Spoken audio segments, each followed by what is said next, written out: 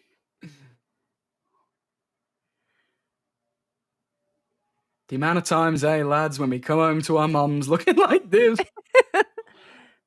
His mum thought it was freaky time, but it's... What is this crystal ball atop twin dragons thing? Look, they went to one of them shops that sells incense and weed in the back secretly. Yeah. They went to the mall. They went to the vape shop. Yeah. But either that or it was on set from a previous shot, and I just thought, let's pan up from this thing. We've had all these ferns and like Golden Girls type decor. Let's just throw this in for good measure. We need From dragons. Xena Warrior Princess, yeah. Yeah. What is this the peach chicken south? Oh! Ooh. So gross.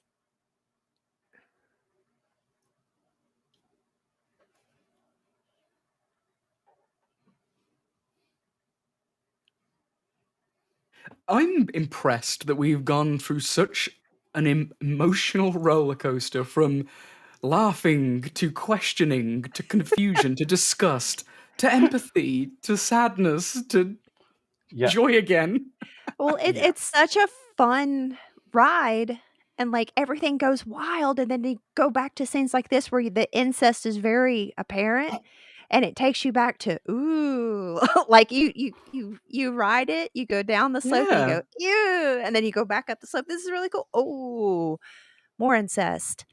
We're coming up to the third act of this film. Like we are. I think you said it earlier, way before we even started the watch party, but this film flies. Mm. It is short. That's one of the good things about it. I love how you hesitated. Toby! And Stephen! Oh, and... How cool. Wait for it. One more.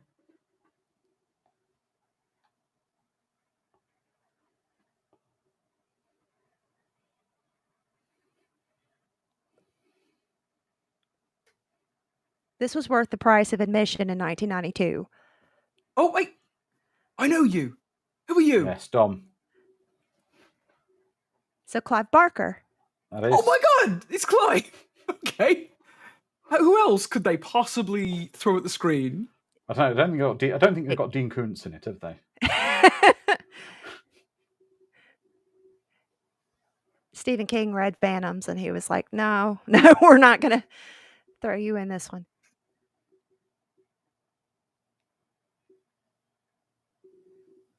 That cop's very familiar.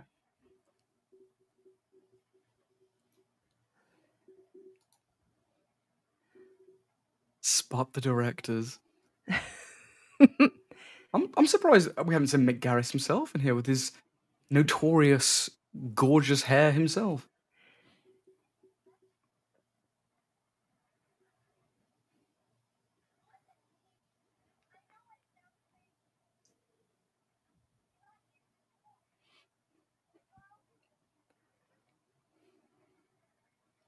I'm from the Supernatural Assault unit at the police station.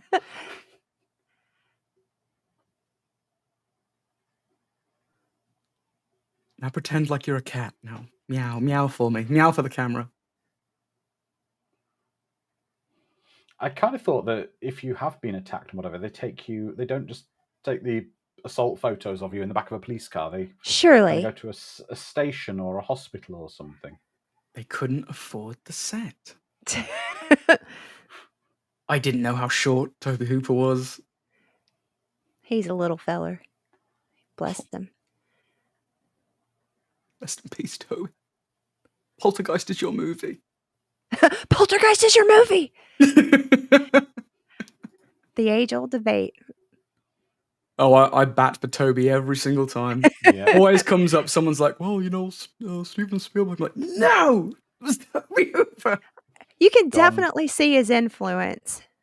Dom, do not forget, later this year we are rewatching Life Force, and I can't wait because it's such an insane film. It's such a great film. Oh yeah.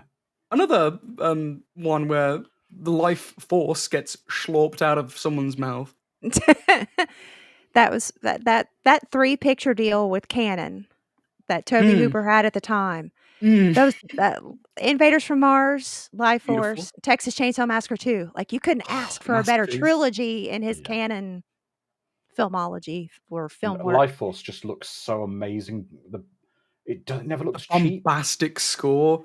Oh, Patrick Stewart's best on-screen kiss, I think he said. It's his first on-screen kiss. Oh, it's his first, not his best. I would say it's his best. I've heard his best as well. Chaos Sphere. I love Dean Koontz, but his novels must be even harder to adapt than King's. Never seen a good Koontz adaptation. Odd Thomas, I think. I remember reading Odd Thomas and liking it. The adaptation wasn't bad. I can't think of any other Dean Koontz adaptations.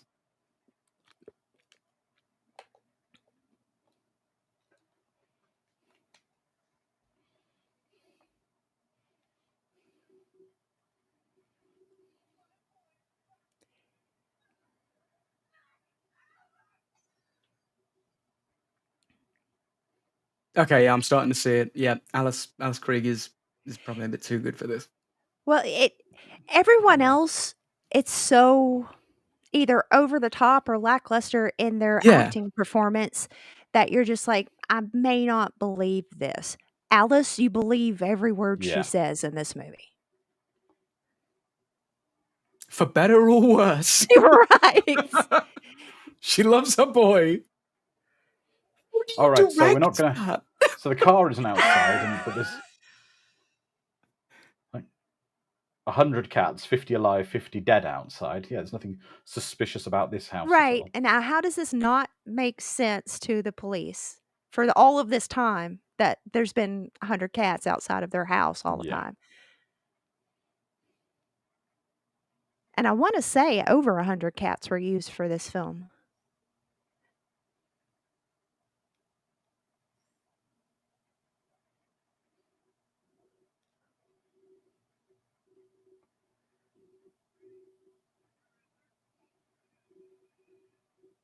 I have to do Us? No, Dom. Leave it. Don't make the obvious joke. Gotcha. Yeah. Ba-boom, boom.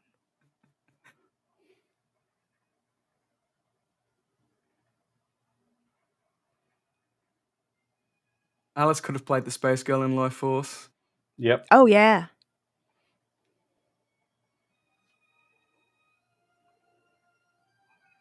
James Hellier saying Demon Seed is a classic. Oh, there he is.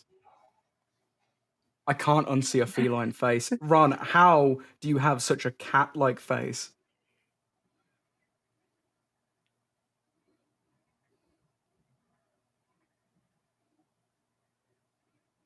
No one plays a tough guy asshole like Ron. I know. I would love to pan to like 15 cops all with their feet in. There's like different traps. Just like, oh, yeah. How could you be so callous to someone who just stepped in a bear trap? Walk it off. Rub some dirt in it. What's that lamp? Where did they decorate this? So maybe it's just this weird eclectic mix of they're ancient beings, so they've acquired old and new. Yeah, maybe. I think maybe they are. That's where the set designers are making an excuse for for the Columbia Pictures lot.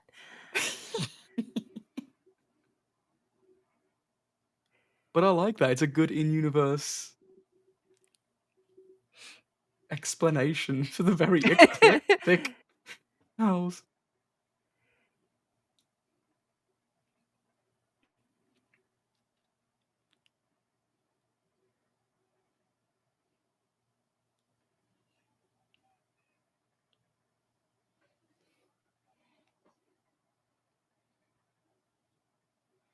Can you imagine Ron Perlman walking in for the casting on, on this, let alone, but just him walking in on casting on Beauty and the Beast and then being like, "Everyone else get out. This man is a cat. Leave. We're done." I'm imagining like the cast lineup and people just walk in, see Ron and like, nah. Leave. That policeman's name is Rayburn. Ray. Raeburn. Sorry, if you from the UK, a Rayburn is a type of cooker. It's a type of stove. It's just a bit strange. Isn't that the character name in Life Force? God, what? No, I don't think it is. I'm crossing the wires. Such a 90s Nightmare on Elm Street trope. No, why she got a bowl of? Oh, it's potpourri. Perlman Quest for Fire. He's a perfect caveman too. Yeah, agreed. I love the fact the parents immediately assume she's on drugs. Yeah, of course. Our daughter could not have been sexually assaulted. She's on drugs, clearly. You'd be surprised to what length police. When I was kidnapped when I was in like 15, 16. The police, when my family went to the police and said, my son's been kidnapped, they said, "Are you sure he's not on drugs?" Wow. I'm going to also just say something That's there. terrible. Every so often on these watch parties, we do Britishisms.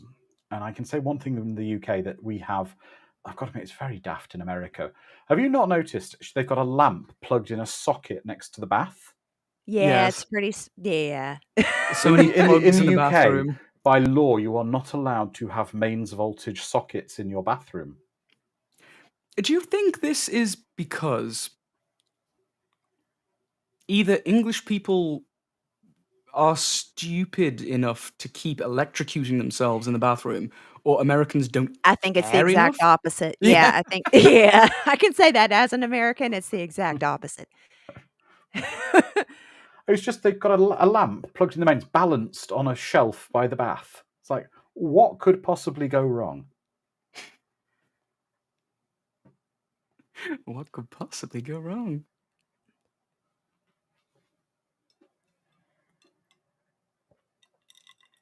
I'm a little upset I'm not seeing a Joe Dante cameo. I'd like a Joe Dante cameo. Wait, just No. give it some time.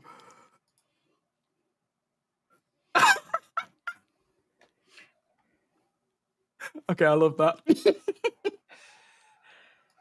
The Three Stooges bonk to death. It's so good. The problem is now you're just wishing you had more Mama Cat throughout the whole movie. That's true, yeah. I love how the mum's just baking a pie. All seems well. I'll get back to eating the humble neighbour's food.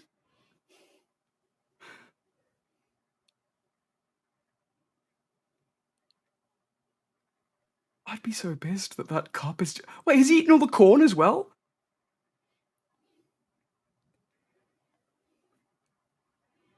God dang, you're an attractive woman. Don't come out and see the neighbour, Helen. It's fine.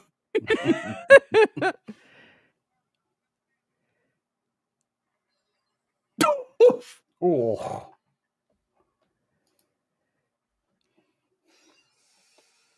Watch this when he falls under the table.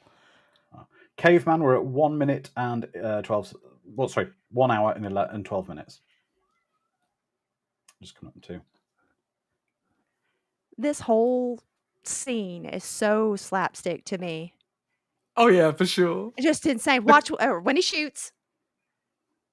The comedy timing is perfect.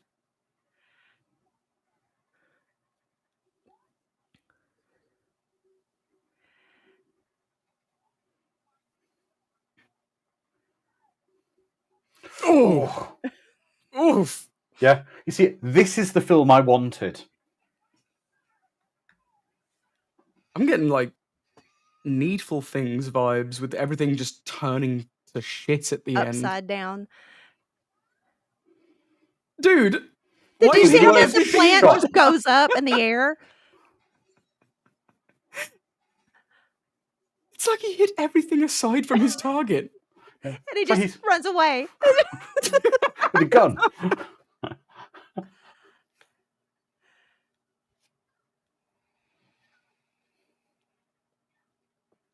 Ooh.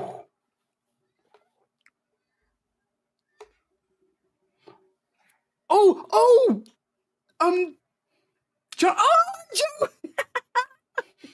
2 for 1. John Landis and Joe Dante.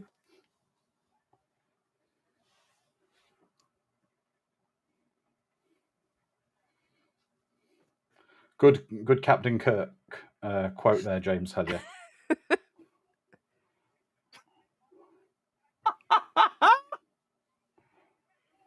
You said you wanted how more did the corn. Yeah. How did corn go through the man's body? Yeah. She's got supernatural strength, but how did corn, the most blunt object of like she could have picked up, go through his body? Well, look how he eats the corn. Absolutely inhuman monster. Look, He is an inhuman monster. My OCD is if I eat corn, I have to eat it in uniform. Yeah, do you go left to right or north to south? Yeah, I can't like that. No, can't have patches all over. You got to eat your corn chronologically. Can't That's have right. patches. God, no. That's the most OCD statement ever. I've got to eat my corn the way Has I anyone type. I don't think it's OCD. Who eats corn in patches? Like Andrew said, what kind of a monster goes, hum num num? Nah, hum num num. Exactly. I'd kick you out of my house if you started eating dinner like that. Just stand up angrily. Get out. You are not welcome to eat corn in this household again.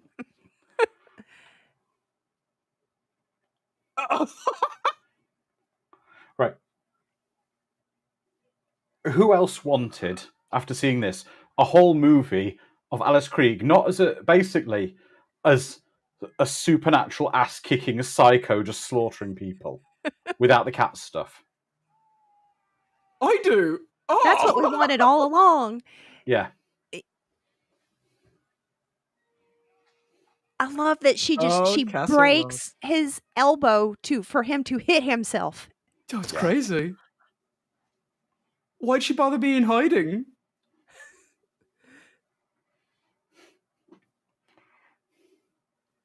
Oh, it's insane.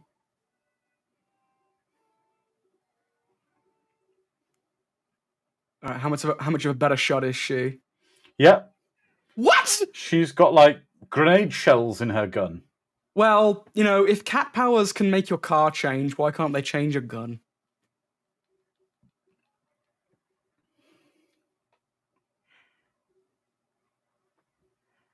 Wait, they're in Indiana.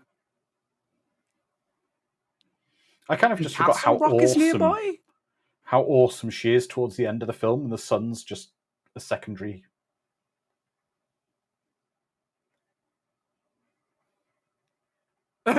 I'd rather not, thanks.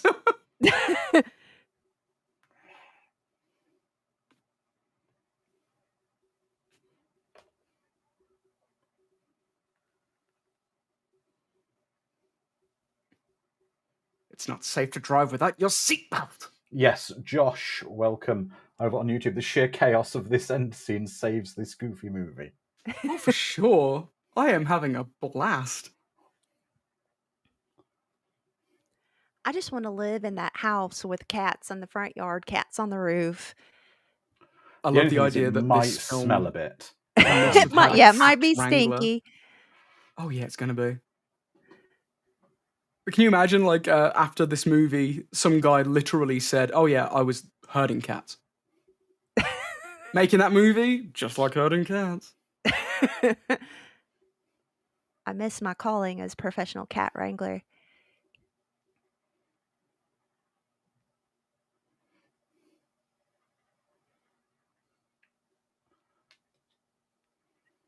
Zero shits given. Oh. Oh. Oh. Just instant. Just grab it. Crunch. Done. That couch looks very uncomfortable. That's where he died. He died of a lack of comfort. Sharon, I think you got the quote tonight. This is officially a shit show.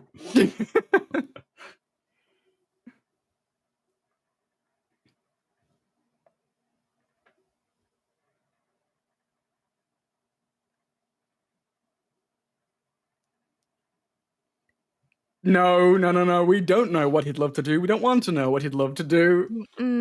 Dance? Is that what the kids are calling it these days? Yeah.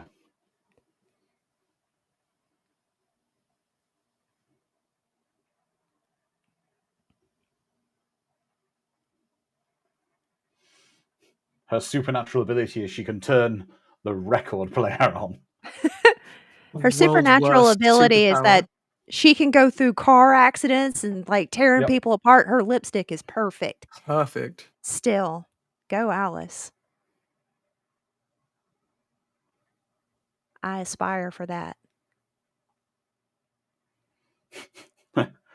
Sharon's saying, this movie's entertaining. About 10 minutes ago, somewhere about 10 minutes ago, this movie went totally off the rails and it's a blast.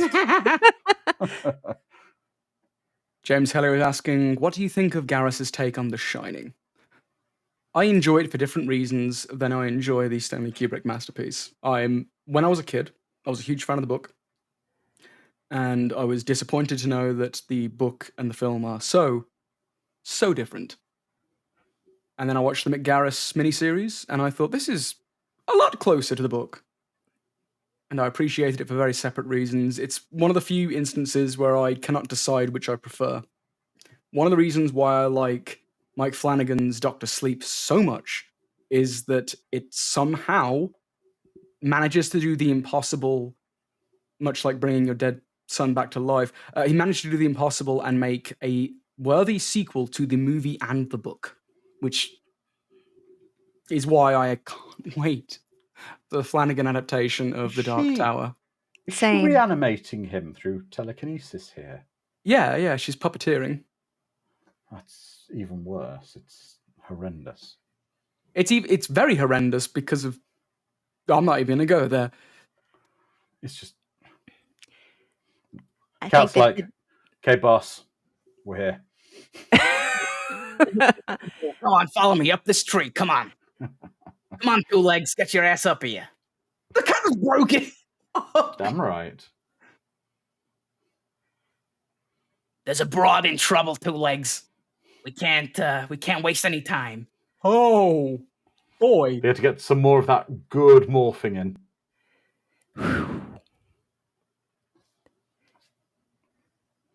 The original designs for those creatures were used for the end of Tommyknockers for those creatures, and I really wish those creatures could have been in this film.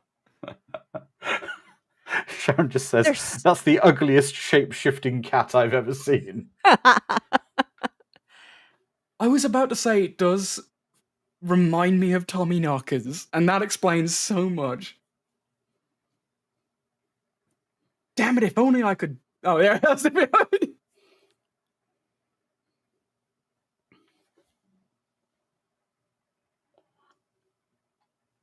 You have to tell me twice, cop. Clovis, yeah. The squad. Just leading the cat squad. So cool. Oh, yeah. Cop says, go, we've got this. We don't got this. What the hell is this? Oh.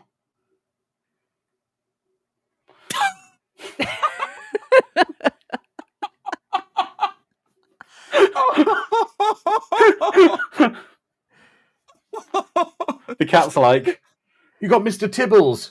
You're on your own now. You can't tell me that wasn't on purpose. That was great. The comedic timing is perfect. Oh. Oh man, that took the wind out of me.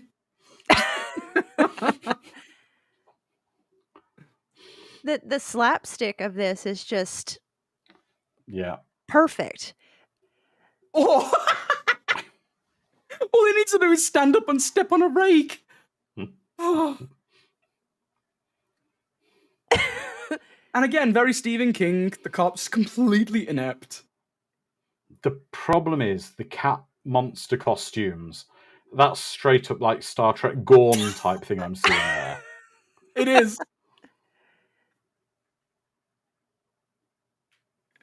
Hey, ugly, throws a bear trap at... Why does it have a chain? Oh my god. This is great. This is some of the funniest stuff I've seen. I'm getting flashbacks to the Guyver 2 Dark Hero. Oh god, yeah, that's very Guyver 2. The cat sound effects of the guy in the rubber Zoonoids outfit. Yeah. Oh.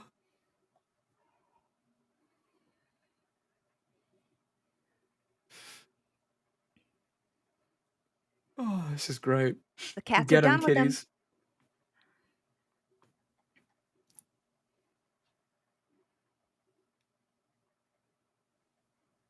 They lit the fuses of the fireworks. Oh. So now we know why the smoking was occurring. Because they were flammable. Trying to light them like a Zippo lighter. Yep. That's right. That's what cats can do to these ancient beings. So when Cthulhu finally breaks through the universe, we just send cats after him? That's what I'm... Do you not think Dom cats were his army in waiting? Yeah, Probably, they're pretty awful. Yeah, they're pretty evil. They don't want Lesser us of here. two evils. They allow our existence when we feed them. That's only. Gotta be a jump scare behind her. I'm waiting for one.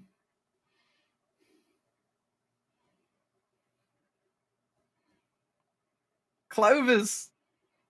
MVP. Yeah, if I was her, I would be keeping Clovis with me forever. Yeah.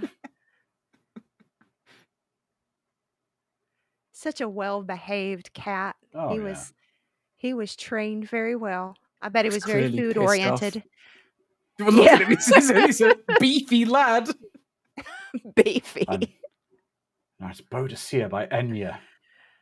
As all the cats dance around the burning victim's body. Our work here is done. On to the next town. Yeah.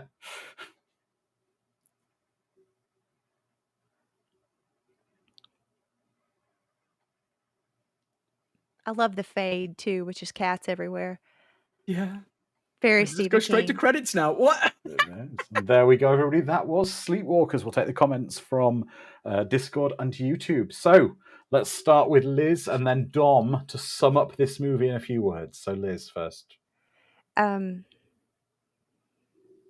Cats are great.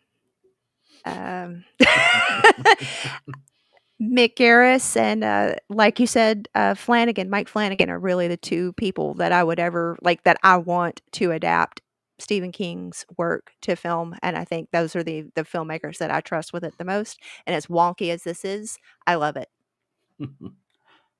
Dom, this was your first time.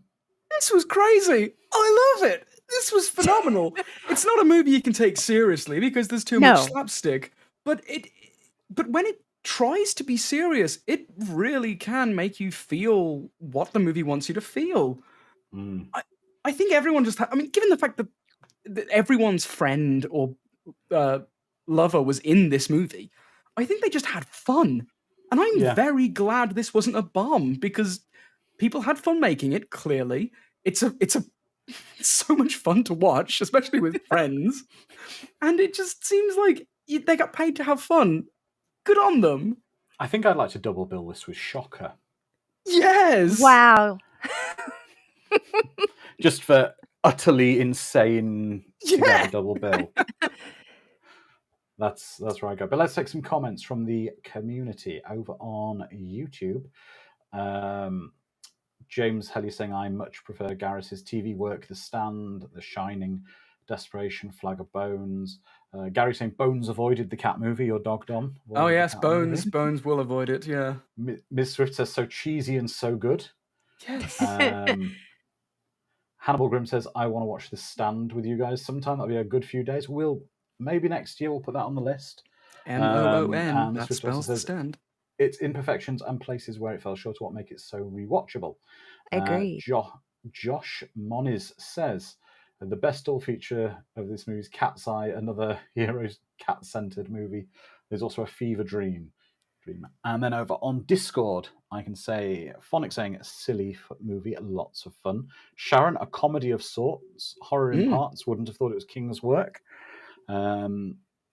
Tori says, so true, they really get how to make King adaptations. Calbot says, I didn't think much of it when I watched it last week, but it was a lot more fun with you all. I would agree, because I half rewatched this earlier this week, and it kind of, I think I didn't follow it closely enough because I was doing other stuff at the time, so I saw them in the background.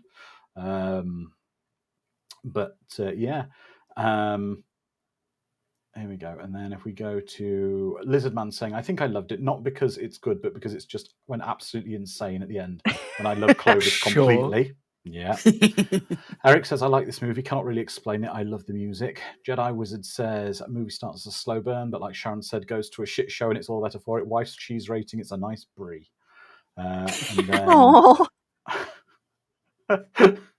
Sharon says, I get the feeling it wasn't just Stephen King on cocaine for this one.